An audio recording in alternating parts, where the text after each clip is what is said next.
Mr. Norman again. We're going to go over absolute value. So I already have notes on the class stream with absolute value, but I'm going to record a video so it's easier to follow along. So first things first, what is absolute value? Absolute value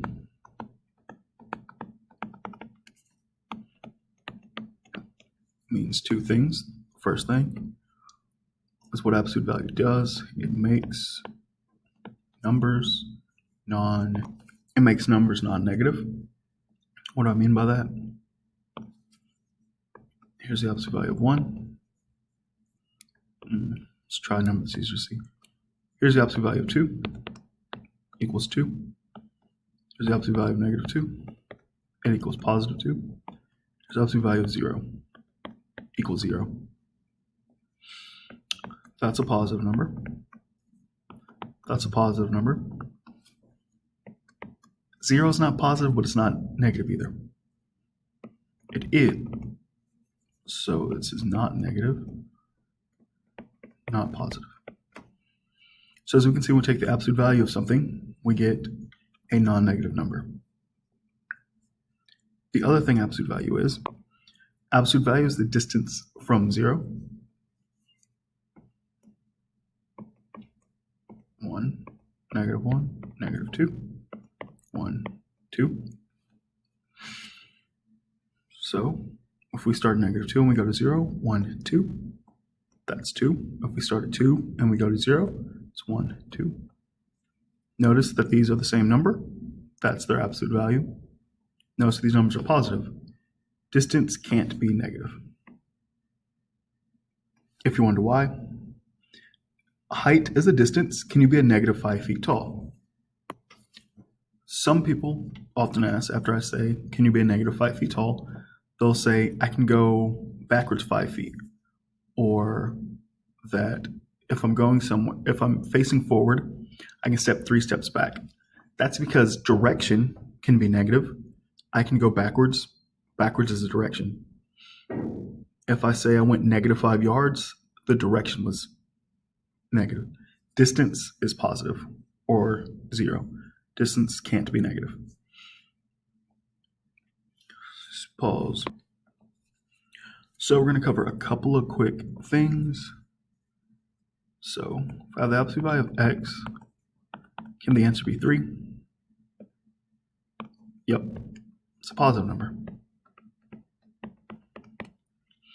So let's say I have the absolute value of 3. So let's say the answer is 3. What could x be? Well, the absolute value of 3 equals 3, and the absolute value of negative 3 equals 3. So x is negative 3 or 3. So let's try this one. X equals negative 3. Can we do that? No. Why not? Absolute value can't be negative.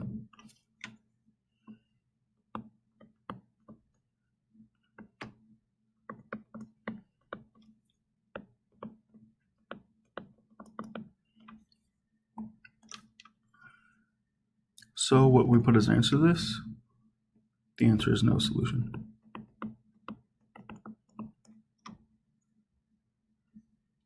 And last but not least, let's say I have something like this. The absolute value of 3, negative 3 plus 2. How do I do this? We treat the inside like parentheses. So we're going to work this first. So what's negative 3 plus 2?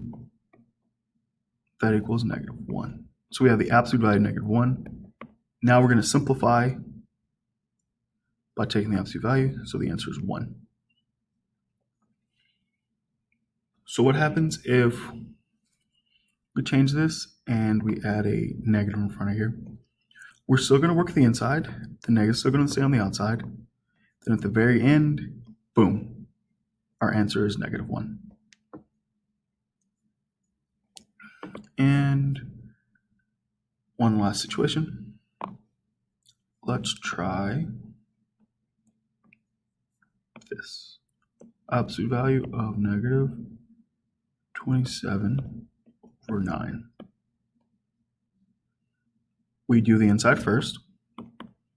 So negative 27 divided by 9 is negative 3. Then we get the answer of 3. I'm sorry, that wasn't the last thing. This is the last thing. Let's see the absolute value of 3 plus absolute value of 2. How does that work? This just turns into 3, because that's the absolute value of negative 3, plus 2, and we get 5. I hope that helps. If you have any questions, please let me know. Please check Big Ideas Math. You have about 11 questions there. We will have absolute value on the test. We will have absolute value questions on the test. Kyle folks out. Peace.